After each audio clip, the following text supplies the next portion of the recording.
उसको अपनी मेहनत से, लगन से इतना सरल बना रहे हैं, इतना सुंदर बना रहे हैं, जो निश्चय ही प्रशंसा के योग्य पात्र हैं। मातृशक्ति और भद्र पुरुषों, प्यारे बच्चों, आप में से काफी चेहरे सुबह भी यहाँ पर थे, लेकिन कुछ लोग नए नजर आ रहे हैं। तो मैं वहीं से अपनी चर्चा का प्रारंभ करता हूँ। महर्षि दयानंद जी महाराज ने संस्कार विधि, जो हमें एक ऐसी विधि प्रदान की है जिससे मनुष्य का जीवन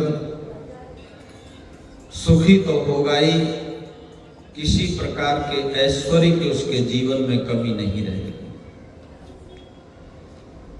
महर्षि दयानंद सरस्वती का जो मनुष्य है वो बहुत ही आत्मा से बलवान है, धनवान है, गुणवान है, नीतिवान है। वो कभी भी कायर, कमजोर, बुज़दिल, सड़क पर पड़ा हुआ नशेड़ी की तरह से नहीं है।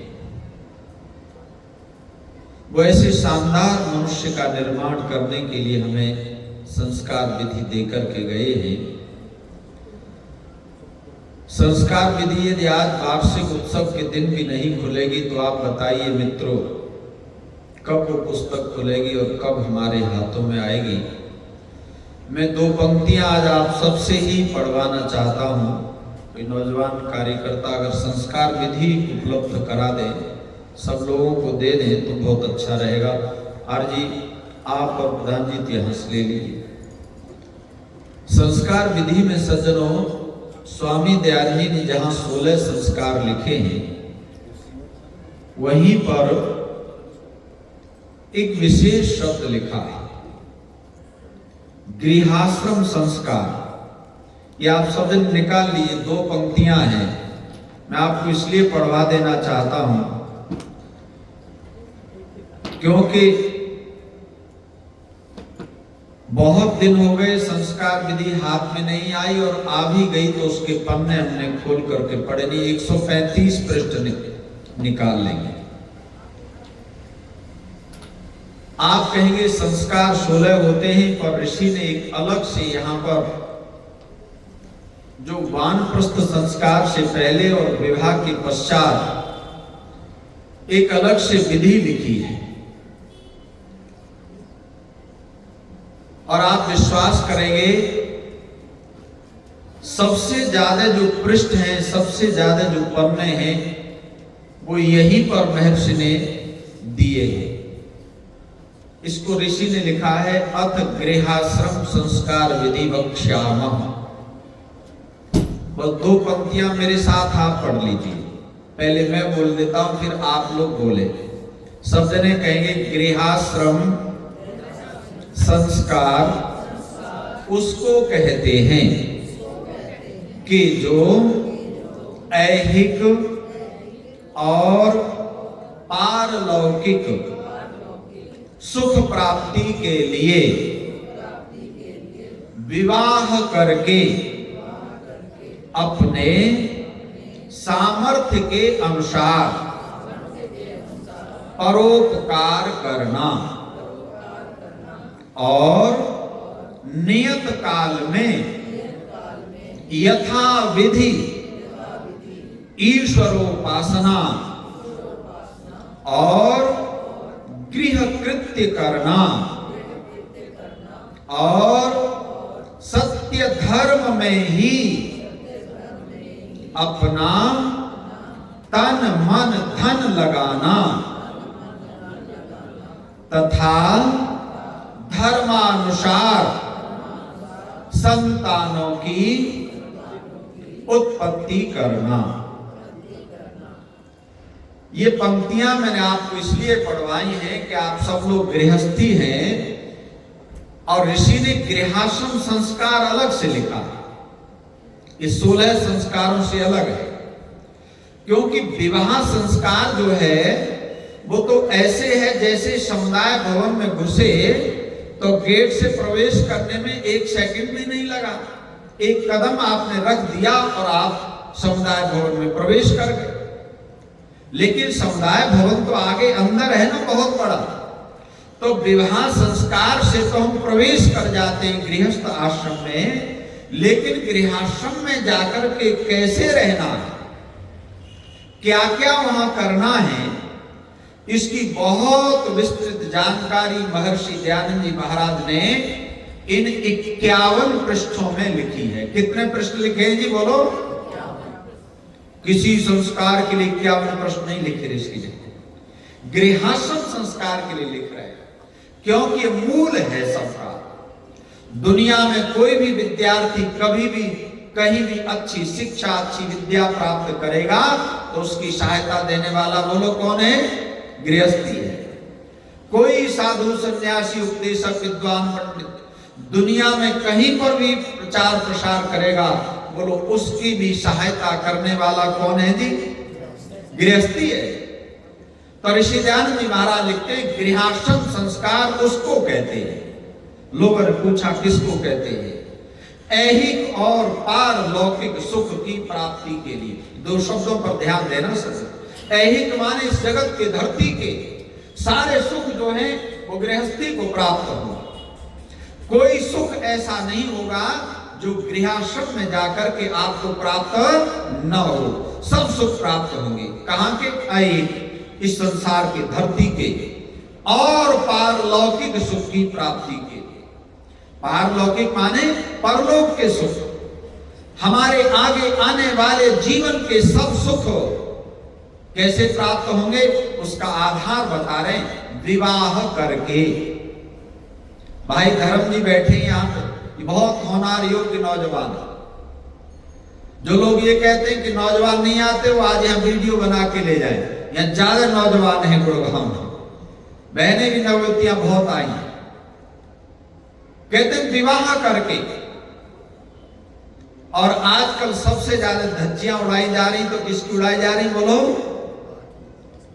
विवाह की उड़ाई जा रही। आपने अखबारों में पढ़ा होगा 55 साल का व्यक्ति, 60 साल का व्यक्ति, 65 साल का व्यक्ति विवाह कर रहा है। सज्जनों, महर्षि दयानंद के समय यहां पर छोटे छोटे बच्चों के विवाह हो जाते थे, जिनको बाल विवाह कहते थे, और वो ऐसे नहीं हो जाते थे। आपको पता है क्यों होते थे? यहां का जो तथाकथित धर्म था, जिस धर्म के ठेकेदार केवल मूर्ति पूजा पर विश्वास करके संसार को गुमराह कर रहे थे। आपको पता है बहनों, भारतवर्ष में पहली महिला कन्या डिग्री कॉलेज कब खुल पाई? पूरे दिन नेट पर रहते हो, सर्च करना आज जाके।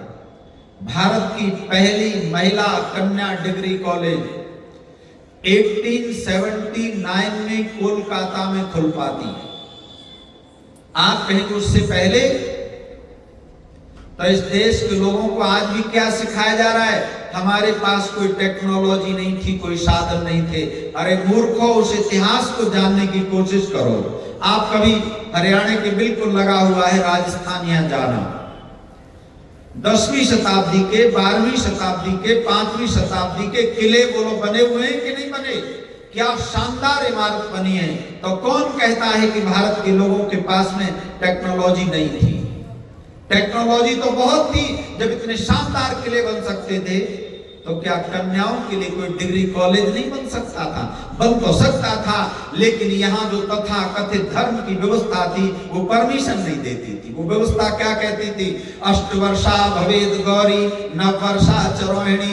8 और 9 वर्ष की कन्या का यदि माता पिता ने विवाह नहीं किया तो माता पिता भाइयों सहित रौरव नरक में चले जाएंगे। मतलब नरक भी नॉर्मल नहीं मिलेगा। अब आप बताओ बहनों भाइयों, ये धर्म था कि अधर्म था? सच सच बोलना। यहां भी नहीं बोलोगे तो कोई दुनिया में ऐसा सत्संग नहीं मिलेगा जब बोलने का मौका मिले आप। अरे ये धर्म था कि अधर्म था? अधर्म था। लेकिन सबसे ज्यादा खतरा क्या था? जब अधर्म भी धर्म के नाम से चल रहा है। सबसे बड़ा खतरा कब होता है? जब नकली करेंसी भी असली की जगह पर चलने लगती है, तो सरकारों को भी खतरा पैदा हो जाता है। सज्जनों, ये धर्म जो तथाकथित धर्म था वो परमिशन नहीं देता था यहाँ कन्याओं को पढ़ने की। और मैं कई बार सोचता हूँ शायद वो 1879 में भी नहीं बन पाता अगर 1875 में स्वामी दयानंद सरस्वती जी महाराज आर्य समाज की स्थापना न करते। तो सज्जनों, हमारे यहाँ क्या व्यवस्था थी? ऐहिक और पारलौकिक सुख की प्राप्ति के लिए विवाह करके, ये विवाह नहीं हो रहे 70 साल 80 साल के लोग बुढ़े विवाह कर रहे हैं, और वो भी विवाह नहीं थे, 4-5 साल के बच्चों की शादी तय कर दी जाती थी। उस समय की सरकार को बाल विवाह निषेध कानून बनाना पड़ा। अभी पूरी तरह बच्चों को विवाह तो बंद नहीं हुए, गांव देहात में अभी छोटे छोटे बच्चों की शादी हो जाती है और ये बुढ़ों के विवाह शुरू हो गए। अब रिजल्ट क्या है आपके सामने? क्योंकि जानते ही नहीं गृहस्थाश्रम में क्या क्या करना है। तब ऋषि ने लिखा है कि विवाह करके अपनी सामर्थ्य के अनुसार परोपकार करना। तो गृहस्थाश्रम का पहला काम क्या है? बोलो सजने, ये ऋषि दयानंद के अलावा और कोई समझा नहीं सकता। जब से गृहस्थी लोगों ने परोपकार करना छोड़ दिया तो कुछ तो करेंगे। बिना कर्म किए हम एक पल भी बोलो नहीं रह सकते। तब से पाखंड बढ़ गया। ये पाखंड ऐसे नहीं बढ़ा, जब से हमने परोपकार के कार्यों को छोड़ा है तो कुछ न कुछ तो करना ही था। अब उसकी जगह पर परोपकार नहीं करते तो पाखंड घर करता चला जा रहा है। और विवाह भी कैसे होता है? पत्युर्नो यज्ञ संयोगी, बिना यज्ञ किए हुए यदि आपने विवाह कर लिया तो वो विवाह कभी पूर्ण नहीं हो सकता। कहीं न कहीं चलकर के समस्याएं पैदा होंगी और वो समस्याएं हो रही है। मेरे पास प्रामाणिक डाटा है 2012 का। मुंबई में 2012 में जो मैरिज रजिस्टर्ड हुए, मैरिज रजिस्टर कराना कोई बुरी बात नहीं है, करानी चाहिए, आवश्यकता पड़ती है। लेकिन बुरी बात और दुख की बात यह है मित्रों, जो मैरिज रजिस्टर्ड हुए वो लगभग 22,000 के करीब थे, लगभग 22,000 के करीब। और सबसे ज्यादा दुख की बात यह है कि जो डाइवोर्स के एप्लीकेशन आए वो लगभग 20,000 थे मुंबई जैसे शहर में। अब आप अंदाजा लगा लीजिए हम कौन सा गृहस्थाश्रम बनाने जा रहे हैं। क्या होगा परिवारों का? जिस परिवार में जब परिवार के जो मूल हैं पति और पत्नी वही नहीं रहेंगे तो घर में कोई मजबूती कभी बोलो आ नहीं सकती है। इसलिए हमारे यहाँ क्या परंपरा थी? विवाह से पहले सारे द्वार खुले होते थे। स्वयंवर की परंपरा थी। कन्या वर का चयन कर सकती थी, वर कन्या का चयन कर सकते थे। लेकिन जैसे विवाह हो जाता था फिर बोलो कोई ऑप्शन नहीं होता था। क्यों नहीं होता था? यजुर्वेद में परमात्मा ने सावधान किया। क्या कहा परमात्मा ने? ये दुनिया के लोगों याद रखना, तुमको असंतोषी रहना चाहिए और संतोषी रहना चाहिए। तो लोगों ने पूछा परमात्मा कैसी बात बता रहे? सारे लोग तो यही कहते हैं संतोषी रहना चाहिए, संतोषी रहना चाहिए। आप कह रहे हो असंतोषी भी रहना चाहिए। तो ये तो बता दो कहां कहां संतोषी रहे और कहां कहां बोलो असंतोषी रहे। तो नोट कर लो, यजुर्वेद में परमात्मा ने कहा विद्या प्राप्ति में, ये नहीं कि मैंने बस एक बार पीएचडी कर ली अब नहीं किताब खोलूंगा। सदा असंतोषी बने रहना चाहिए। बोलो किसमें? विद्या प्राप्ति में, परोपकार के कार्य में, यज्ञ में, हवन में, दान में, पुण्य में। ये नहीं कि कल हवन कर तो लिया था। मैं पिछले इसी वर्ष के जो होली बीत करके गई है एक सच्ची घटना आपको बता रहा हूं। एक आर्य परिवार, एक सज्जन शास्त्री जी वहां पर पहुंचे तो उनके दादा ने कहा पोते से बेटा नमस्ते कर लो। तो पोते ने क्या कहा? कल की तो थी नमस्ते इनसे दादा। इसका मतलब वो ये मान बैठा है कि बस एक बार कर दी बहुत है। पर याद रखो जितने यज्ञ जवन आदि पुण्य के परोपकार के आदर मान के काम है इनमें सदा असंतोषी रहना चाहिए। और किसमें? ईश्वर की उपासना। ये नहीं कि कल संध्या कर ली थी मैंने अब करने की जरूरत नहीं ना। और संतोषी किसमें रहना चाहिए? ध्यान से सुनना मेरी बात को। माता पिता भाई बहन पुत्र पत्नी पुत्री और वेद में तो यहां तक लिखा कि पड़ोसी सेवक। कहते ये जैसे मिल जाए वैसे ही पा करके सदा संतोषी रहना चाहिए। ये परिवार किनके टूट रहे हैं? वो ये जानते नहीं कि परमात्मा ने क्या कहा था। परमात्मा ने कहा ये जैसे मिल जाए। पिता जैसे मिल गए वो दुनिया के सबसे पिता हैं। बहन जैसी मिल गई वो दुनिया की सबसे अच्छी बहन है। माँ जैसी मिल गई वो दुनिया की सबसे अच्छी माँ है। पत्नी जैसी मिल गई पूरे संसार में इससे बढ़िया और कोई पत्नी नहीं है। पति जैसे मिल गए दुनिया के सबसे अच्छे पति हैं। इनको पाकर के सदा संतोषी रहना चाहिए तो संसार में सुख होगा, नहीं तो बाधाएं पड़ती रहेंगी। अब हम क्या करें? सारा उल्टा सीधा कर रहे हैं। जहां संतोषी होना चाहिए वहां असंतोष कर रहे हैं और जहां असंतोष होना चाहिए वहां संतोष कर रहे हैं। पुण्य का काम एक बार कर लिया ना। पहले कहा था ना भगत सिंह जी ने, तो हम पहुंच तो गए थे हवन में, अब कोई हर बार जाते रहेंगे। सज्जन इस वृत्ति को बदलना पड़ेगा। तो 5 कार्य ऋषि दयानंद जी महाराज ने बताए। पहला काम क्या है? अपनी सामर्थ्य के अनुसार परोपकार करना। सबकी सामर्थ्य अलग अलग है। सज्जनों ऋषि दयानंद जैसा साधु अब तो खैर क्या आशा करें कि मिल जाएगा, लेकिन महर्षि से पहले भी कोई ऐसा सन्यासी नहीं हुआ। महर्षि दयानंद जी महाराज ने जब वेद भाष्य के लिए मुंबई में अपील की तो एक सज्जन थे, उन्होंने, क्योंकि महर्षि का व्याख्यान बहुत अच्छा होता था और एक एक शब्द ऋषि दयानंद का लोग उसको अपने जीवन में ढालने का प्रयत्न करते थे। वेद भाष्य के लिए अपील की ऋषि ने कि हमें वेद भाष्य छपवाना है। तो उन सज्जन ने वो अपनी सबकाश जो थी दलाल लिखते थे पीछे, उन्होंने 1000 रुपए दान स्वरूप प्रदान कर दिए। कितने दिए बोलो? 1000 रुपए। स्वामी दयानंद जी से जब बातचीत हुई तो उन्होंने देखा अरे ये तो गृहस्थी हैं, इनके बाल बच्चे हैं परिवार में। सज्जनों बातचीत करने के बाद ऋषि दयानंद उसमें से केवल 100 रुपए स्वीकार करते हैं और 900 रुपए वापस कर देते हैं। ये कहते तुम बच्चों की शिक्षा दीक्षा पर लगाओ, वेद भाष्य के लिए और काम करेंगे, इनको शिक्षित दीक्षित करने के लिए धन की आवश्यकता पड़ेगी। आप बताओ पूरे दुनिया के इतिहास में कोई ऐसा साधु आपको मिलेगा?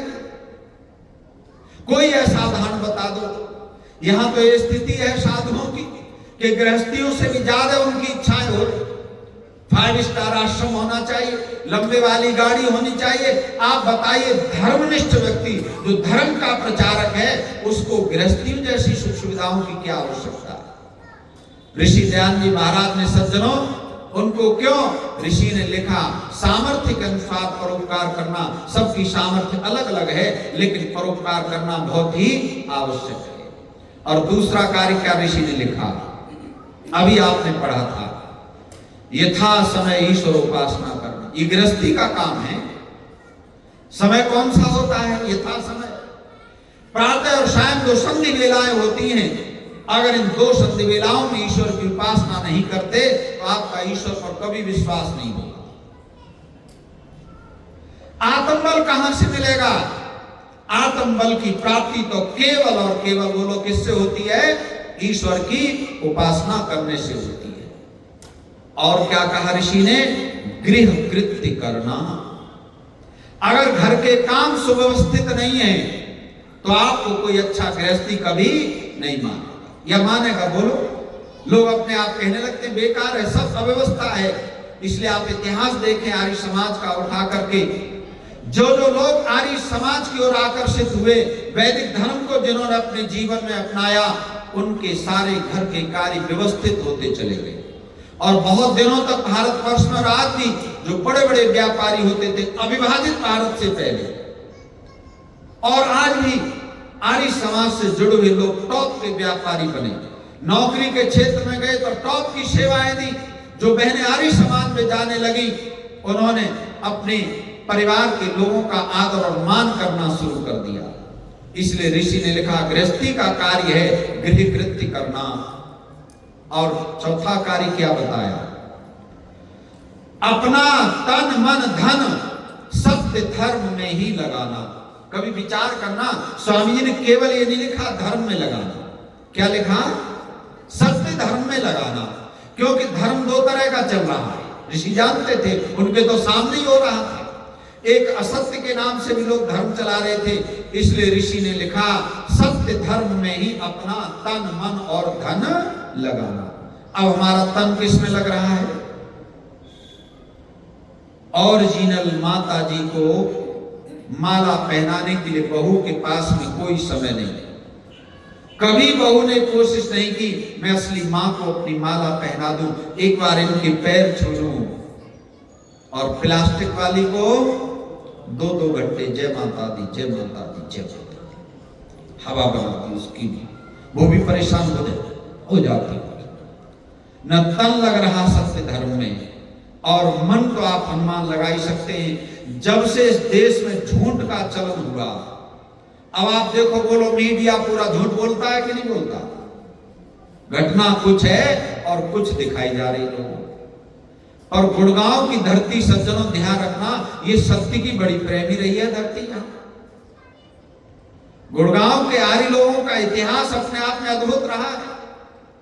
पंडित प्रकाशवीर जी शास्त्री यहीं से सबसे पहले निर्दलीय सांसद चुने गए। कैसे चुने गए सांसद? पंडित मौलीचंद शर्मा जी सांसद होते थे यहां। उन्होंने एक सभा में कह दिया कि ये प्रकाशवीर शास्त्री पंडित लिखता है, अपने आगे पंडित नहीं है। यहाँ के सारे राव लोग इकट्ठे हुए मीटिंग की। अरे पंडित प्रकाशवीर शास्त्री को कोई ये कह रहा हो कि पंडित नहीं है, ऐसा कैसे हो सकता है? और सारे लोगों ने सभा करके कहा भाई इतने भारी विद्वान को यदि इस देश के लोग पंडित नहीं मानेंगे तो फिर पंडित कौन होगा, पंडित कहां से आएगा? सारे लोगों ने कहा प्रकाशवीर शास्त्री जी को ही सांसद बनना। यहां से निर्दलीय सांसद जिता। गुड़गांव की धरती सत्य की प्रेमी रही है। आर्यों, जब तक सत्य धर्म में तन मन और धन नहीं लगेगा, ये आप देख रहे हो गुड़गांव में भी, अब मैं देख रहा हूं यहां भी ठेके बहुत बढ़ते जा रहे हैं। पहले नहीं थे इतने ठेके, क्यों बढ़ते जा रहे हैं? ये धन कहां से आ रहा है? इसके लिए नोट कर लेना इस बात को। यजुर्वेद में परमात्मा ने कहा जो धन यज्ञ आदि शुभ कार्यों में नहीं लगता है, किस काम में नहीं लगता बोलो? हवन या हुआ, घी कहां से आया? पैसे से आया कि नहीं आया? और ये हवन न कराते गुड़गांव वाले तो पैसा बच जाता, धन बच जाता कि नहीं बच जाता? ये धन कहां लगेगा? ये वही धन है, परमात्मा ने कहा जो धन यज्ञ आदि शुभ कार्यों में नहीं लगता, वो धन राक्षसों की रक्षा करने वाला हो जाता है। कहां बताया है? यजुर्वेद। तो ये राक्षसों के लिए जो धन उपलब्ध हो रहा है वही धन है। जब से आपने यज्ञ करना कराना कम कर दिया या बंद कर दिया, तो वो धन जो वहां लगना चाहिए था, आज वो राक्षसी प्रवृत्ति की रक्षा करने वाला बन रहा है। अब यज्ञशालाएं बहुत कम बन रही घरों में। बड़ी शानदार कोठी बनवाई, यज्ञ का कोई विधान ही नहीं किया। ये पूरे कोठी में कई करोड़ रुपए की कोठी, कई करोड़ रुपए का विवाह संस्कार हुआ, पर वहां पर भी वेदी कोई बढ़िया नहीं बनवाई, न सजवाई। और पांचवा कार्य है गृहस्थी का। सज्जनों, अभी अभी आपने पढ़ा है, ऋषि का वाक्य है, इसको बढ़िया से बढ़िया फ्रेम में लिखवा के अपने घर में लगवा दो। और अगर भगवान की कृपा हो, आप पर पैसे हो, तो 1, 2, 10, 20, 50 जिसके पास जितना धन है, बड़े बड़े पोस्टर बनवा के लगवा दो गुड़गांव में। ये ऋषि दयानंद की अमर वाक्य है, क्योंकि यहाँ गृहस्थी ज्यादा रहते हैं गुड़गांव में। सबके काम का है कि नहीं?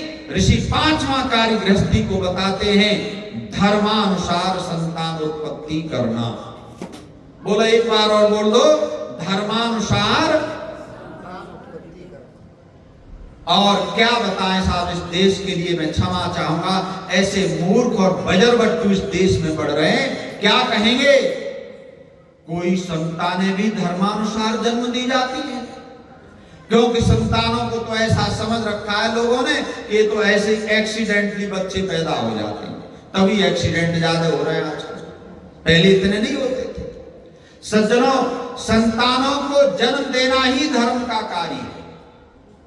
ये गृहाश्रम की विधि ऋषि दयानंद जी महाराज ने विवाह संस्कार के पश्चात लिखी है, क्योंकि विवाह तो केवल प्रवेश द्वार की तरह था। सज्जनों, अनट्रेंड बच्चों को गृहस्थ में आप भेज दोगे, बताओ कैसे गृहस्थ को सफल कर पाएंगे। इंजीनियर बनाने के लिए 4-5 साल ट्रेनिंग करवाते हो, डॉक्टर बनाने के लिए 5-6 साल ट्रेनिंग करवाते हो, उसके बाद भेजते हो, थोड़ी दिन प्रैक्टिस करता है, फिर जाकर के काम शुरू करता है। और या कोई ट्रेनिंग नहीं, हॉस्टल में बच्चे रहते रहे, पढ़ते रहे, लड़के लड़कियां सीधा विवाह कर दिया। आप बताओ क्या गृहस्थ चलाएंगे। ऋषि दयानंद की शिक्षाओं का जब तक विवाह पूर्व ही प्रशिक्षण आरंभ नहीं करेंगे, तब तक घर जो है अच्छे प्रकार से सुख की, चैन की नींद नहीं सो सकते हैं।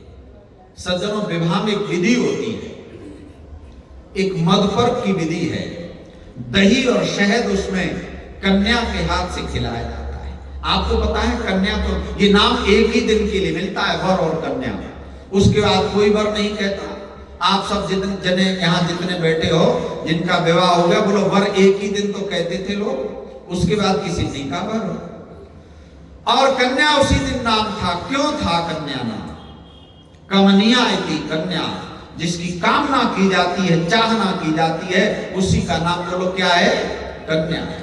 क्यों की जा रही है इच्छा? क्योंकि बिना एक कन्या के घर में आए सुख सौभाग्य और संतति की उन्नति नहीं हो सकती है। इसलिए वर सज धज कर मुकुट पहनकर, बोलो, कन्या के यहाँ जाता था कि नहीं जाता था विवाह करने? तो वो दही और शहद उचित मात्रा में मिलाकर के कन्या और कन्या पक्ष के कार्यकर्ता वर के हाथों में सौंपते। और वर एक वाक्य बोलता है, क्या कहता है? ओम मित्रस्य त्वा चक्षुषा प्रतीक्षे। हे परमपिता परमेश्वर, अब मैं इसको मित्र की दृष्टि से देखना चाहता हूं। मित्र की दृष्टि क्या है? प्यार की दृष्टि है, मित्रता की दृष्टि से इसलिए देखना चाहता हूं। ऋषि दयानंद जी महाराज ने संस्कार विधि में इसका विधान किया। सज्जनों, क्यों किया? शहद में जीवनी शक्ति होती है। आप तो आयुर्वेद के आचार्य बैठे, एक भी आचार्य सामने बैठा हो तो जरा उत्साह बढ़ जाता है हम लोगों का। दही में जीवनी शक्ति है। पेट के जितने रोग विकार हैं, उनकी औषधियां दही आदि से बनाई जाती हैं। आज केवल कन्या ही नहीं, पूरा कन्या पक्ष ये चाहता है कि तुम गृहस्थ में जा रहे हो, अपने स्वास्थ्य का हमेशा ध्यान रखना। स्वास्थ्य भोजन से बढ़िया बनता है, और भोजन में दूध और दही से बने हुए भोज्य पदार्थ आयु को बढ़ाने में सहायक होते हैं। उसमें शहद मिला हुआ है, हनी। दुनिया के जितने स्वीट्स हैं, आप सब बड़े बुद्धिमान लोग बैठे हैं, आप जानते हैं, जब एक नई स्वीट्स को तैयार किया जाता है तो पिछली वाली का अस्तित्व समाप्त हो जाता है। शुगर केन यदि बना रहेगा तो बोलो न शुगर उत्पन्न हो सकती, न गुड़ तैयार हो सकता। क्या है? एक नई स्वीट बनाने के लिए पिछली के अस्तित्व को समाप्त करना पड़ता है। और मित्रों, शहद के साथ, हनी के साथ ऐसा नहीं होता। मधुमक्खियां फूलों से रस लेकर के आती हैं और उस रस से कई गुना ज्यादा मीठा हनी तैयार कर देती हैं। आश्चर्य की बात यह है कि जिस पुष्प से मधुमक्खी रस ले लेती है, वो फ्लावर बर्बाद नहीं होता, समाप्त नहीं होता, बल्कि आपने साइंस में पढ़ा होगा कि जितनी ज्यादा मधुमक्खियां बैठती रहती हैं, परागण उतना ही ज्यादा होगा और फूलों और फलों का प्रोडक्शन भी उतना ही ज्यादा होगा। कैसा स्वीट तैयार हुआ? हनी कैसे बना? कोई हानि नहीं हुई पुष्प की, और पुष्प के रस से कई गुना ज्यादा मीठा शहद तैयार हो।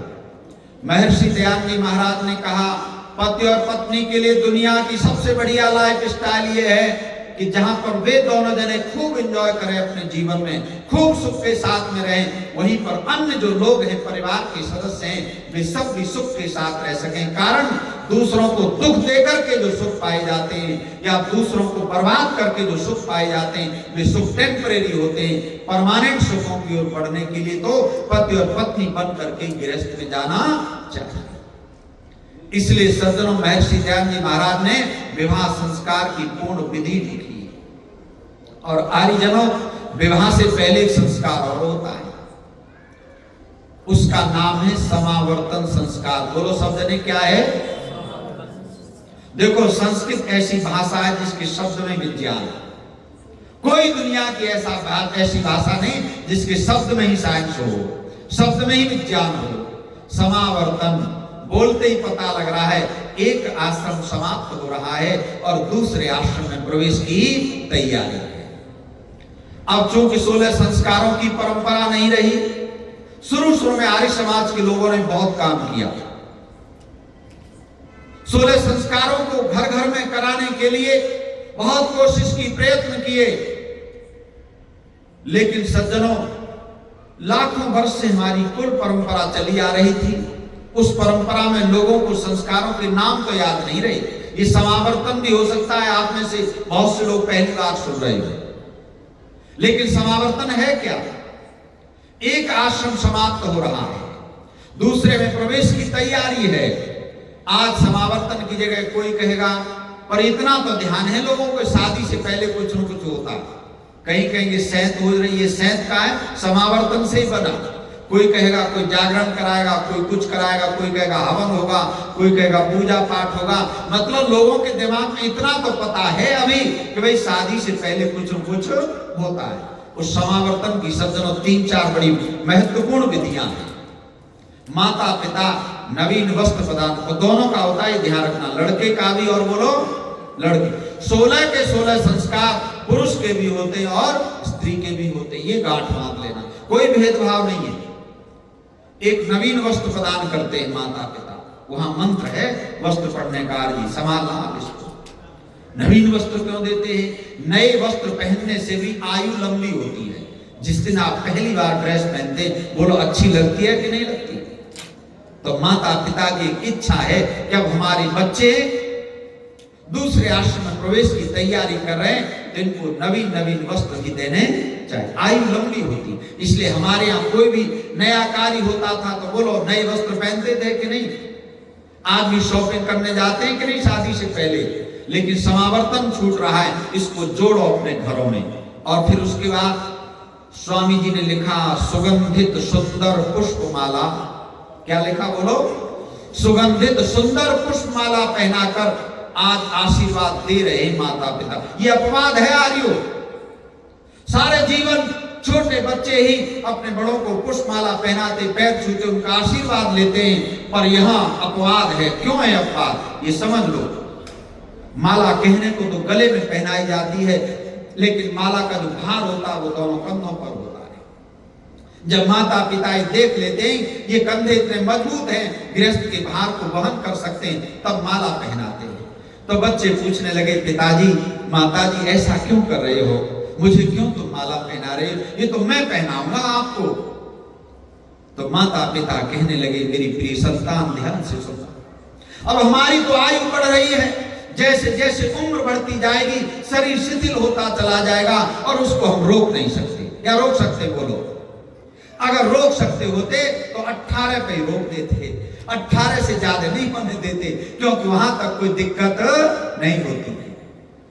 और माता पिता कहते हैं, देखो प्रिय संतान, मेरे पुत्र मेरी पुत्री, तू मेरे अंग अंग से उत्पन्न है। एक बात का ध्यान रखना, ये शरीर तो धीरे धीरे आयु बढ़ेगी, शिथिल हो जाएगा, कमजोर हो जाएगा, लेकिन हम दोनों जने ये चाहते हैं कि हमारे कुल का गौरव कभी कमजोर नहीं होना चाहिए। इसलिए तुमको माला पहना रहे बेटा बेटी, अब तुम इस कुल के गौरव की रक्षा करना।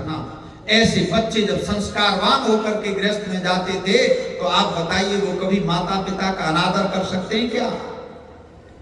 और वहां भी मत पर्व कराया जाता है, पर अंतर देखिए साहब, यहां माता पिता खिला रहे हैं। क्यों खिला रहे हैं? विवाह से पहले कभी कोई अप्रिय शब्द भी निकल जाता है बच्चों के मुख से तो कोई ध्यान नहीं देता घरों में। क्या बोलो ध्यान देते हैं? ये मानते हैं अभी तक भारतीय परंपरा में कि इनका विवाह नहीं हुआ और ये बच्चे पूर्ण जिम्मेदार नहीं है।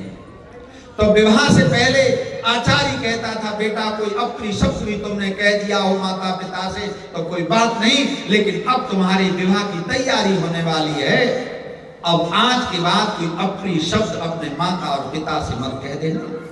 शादी से पहले तो आजकल बच्चे डांटते ही रहते और माता पिता सुनते ही रहते हैं, कोई ज्यादा बुरा नहीं मानता, लेकिन विवाह के बाद यदि तुमने कुछ गलत कह दिया बेटा तुमने कुछ गलत कह दिया तो सारा दोष किसके ऊपर जाएगा? बोलो, बहू के ऊपर। लोग क्या कहेंगे? बस बहू आई है तभी से बिगड़ गया। चाहे पता भी लो बहू को कि क्या कहे आई, और बहू ने कुछ कह दिया तो सारा दोष किसको देंगे लोग? बेटे को देंगे। बोला जी बहू ने बिगाड़ रखा है, हम क्या करें?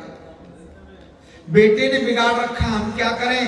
तो सज्जनों, आचार्य उस समय समझाता था और माता पिता अपने हाथ से मत पर कराते थे, कहते थे बेटा अब कोई अप्रिय शब्द मत बोल देना, अब इतनी मीठी वाणी बोलना। कितनी मीठी? जितना शहद होता हनी होता है। सज्जनों, ये समावर्तन संस्कार की विधि है और यहीं पर एक विधि होती बहुत महत्वपूर्ण, आंख में अंजन लगवाया जाता, काजल लगाया जाता है। ये विधियां होती तो होंगी, आज भी घरों में होती हैं, लेकिन सारी उल्टी पुल्टी होती। समावर्तन संस्कार कराते नहीं। अब बारात बिल्कुल चलने को आ गई और दूल्हा घोड़ी पे बैठने वाला है, फिर कहते हैं भाभी को बुलवाओ। हमने कहा क्या हो गया? बोला जी काजल लगवाना है। अब भाभी को पार्लर वाला नहीं छोड़ रहा। अब बारात खड़ी, जैसे तैसे भाभी जी आती हैं, हमने सोचा काजल लगाएंगी, काजल ही नहीं लगाती, फोटो खिंचवा के चली जाती। आर्यो गड़बड़ कहां हुई? समावर्तन की विधि थी, याद ही नहीं रहा कराने की, और बारात बिल्कुल जाने तक आ गई। तब किसी ने कहा, पर इसका मूल कारण समझ लो, क्यों ऋषि दयानंद जी महाराज ने लिखा। इस रहस्य को जानने की कोशिश करना, इसको संभालो माता बहनों, नहीं संभालोगे तो वैदिक धर्म नहीं समझ पाएगा। ये 16 संस्कार आधार हैं जिससे हमारे वैदिक धर्म की भी रक्षा होगी। आज से समावर्तन संस्कार वाले दिन से परमिशन मिलती थी श्रृंगार करने की, क्योंकि श्रृंगार किसी के लिए किया जाता है। अगर कन्या सज-धज करके तैयार होगी तो बोलो वर के लिए होगी, और वर सज-धज कर तैयार होगा तो किसके लिए होगा? बोलो कन्या के लिए होगा। उससे पहले हमारे यहाँ श्रृंगार की ओर ध्यान नहीं होता था, जरूरी नहीं थी किसके लिए श्रृंगार करेंगे। और समावर्तन वाले दिन ऋषि ने विधान किया, 8 घड़े सुगंधित जल से स्नान कराना चाहिए। ये नहीं कि पूरा घर जहां नहा के आ रहा है वहां कन्या को भी कह दिया जा तू भी नहा के चली आइए, लड़के को कह दिया जा तू भी नहा के चलाना ना।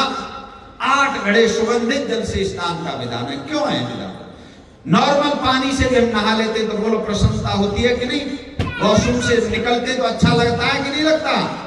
और जिनका विवाह हो रहा है वो 8 घड़े सुगंधित जल से, सेंटेड वाटर से स्नान कराने का विधान है कन्या को, वर को। तो बोलो उनका रोम रोम हर्षित होगा कि नहीं होगा? जितनी प्रसन्नता के साथ हम अपने जीवन के कामों को करेंगे उतनी सफलता हमें अधिक से अधिक प्राप्त होती है।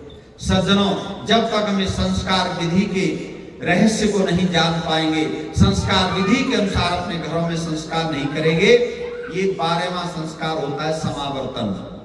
मैं आज उल्टा आपको इसलिए बता रहा हूं सुबह से, क्योंकि शुरू से बताता था तो लोगों की समझ में कम आता था।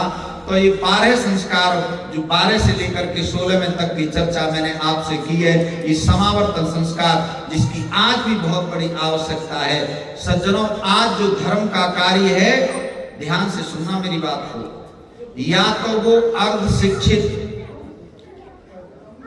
पंडितों के हाथ में है, या फिर माताओं बहनों के हाथ में जिनको भी पूर्ण जानकारी नहीं है। आप बताओ उद्धार कैसे होगा? पंडित को पता नहीं, माताजी को पूरा पता नहीं, पिताजी को फुर्सत नहीं, तो धर्म का काम होगा कैसे? इसलिए माताओं बहनों, मेरा एक निवेदन है, अगर आपके पास पैसे हों तो संस्कार विधि यहां से जरूर ले जाना, और संस्कार चंद्रिका में उसकी साइंटिफिक व्याख्या है। वो थोड़े धनवान लोग हों तो संस्कार चंद्रिका भी खरीद सकते हैं, क्योंकि वो थोड़ी सी महंगी आती है। और आजकल धनवान कोई मिलता नहीं, सारे लोग गरीबों की लाइन में लग रहे हैं। बोले जी हम भी गरीब है, हम भी गरीब। अरे क्यों ऐसा कहते हो? उस ईश्वर का धन्यवाद किया करो जिस परमात्मा ने ये तन मन धन सब कुछ हमें प्रदान किया है। और कभी भेंट करते हो ना, आजकल 4-4, 500 रुपए के फूलों के गुलदस्ते आप भेंट कर जाते, करने चाहिए, मैं उसकी मना नहीं करता, लेकिन एक संस्कार चंद्रिका भी कभी विवाह में भेंट कर दिया, वो पीढ़ी दर पीढ़ी काम आएगी। और वो फूलों का गुलदस्ता तो 2 दिन के बाद बोलो आहा आज का कुसुमहार भी कल का कूड़ा होगा, जीर्ण वस्तुओं की ममता से घर ही कूड़ा होगा। सज्जनों, ये ऐसे ग्रंथ हैं जो आपके जीवन में काम आएंगे, आपके बच्चों के काम आएंगे और अगली पीढ़ी तक भी, 2-3 पीढ़ियों तक तो आराम से पुस्तक रहती है। मेरे पास ऋग्वेदादि भाष्य ओमकार मेरे पूज्य दादाजी श्री रोशनलाल वानप्रस्थी जी पढ़ा करते थे, आज भी मेरे पास सुरक्षित है। उन्होंने पढ़ी होगी, फिर पिताजी ने पढ़ी होगी, अब मेरे पास है और मेरे बच्चे भी, अब मेरे पोता पोती उसको पढ़े आराम से। पुस्तक का क्या बिगड़ता है, संभाल के रखी हुई है। 5-6 पीढ़ी तक चल गई कि नहीं चल गई है किताब, पर हमने आदत नहीं डाली अच्छी भेंट देने की। गिफ्ट भी देंगे तो ऐसा देंगे जिसमें घर में कूड़ा ही पड़ जाए। तो सज्जनों, थोड़ी सी परंपराओं को बदलो। आप कराते तो सब हो, मुझे पता है, लेकिन थोड़ा व्यवस्थित ढंग से हो जाए काम तो बढ़िया रहेगा ना।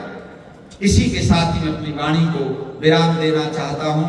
आपका बहुत बहुत धन्यवाद और कल सुबह फिर आपका इंतजार करेंगे। यहाँ पर 9 बजे आप सब लोग आए, पर एक निवेदन है, कल यहाँ सुबह यज्ञ की पूर्णाहुति होगी, तो जिनके घर में कुछ इलायची हो, जावित्री हो, जायफल हो, नारियल गोले होते हैं और बहुत सारी अच्छी बेवा होती, कुछ हवन के लिए भी ले आना थोड़े बहुत, ठीक है, जितनी सामर्थ्य। मैं नहीं कहता एक कुंडली ले आना।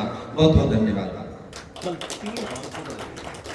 बहुत बढ़िया भाई, भगत सिंह जी के लिए तालियां बजाओ पहले। इन्होंने कहा, इनको लगा कि पंडित जी कहीं एक हवन कुंड नहीं समझ रहे, कल 3 यज्ञ कुंड लगेंगे। कितने यज्ञ कुंड लगेंगे?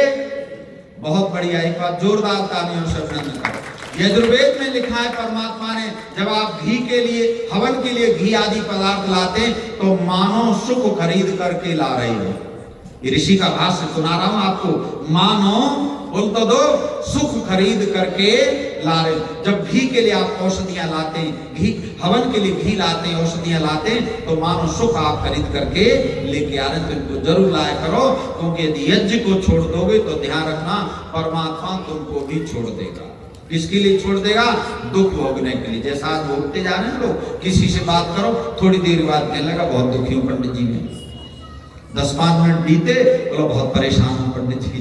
तो इसलिए हवन का सामान जरूर लाया करो। बहुत बहुत धन्यवाद आचार्य जी का, बहुत बहुत धन्यवाद। इतना बढ़िया संस्कार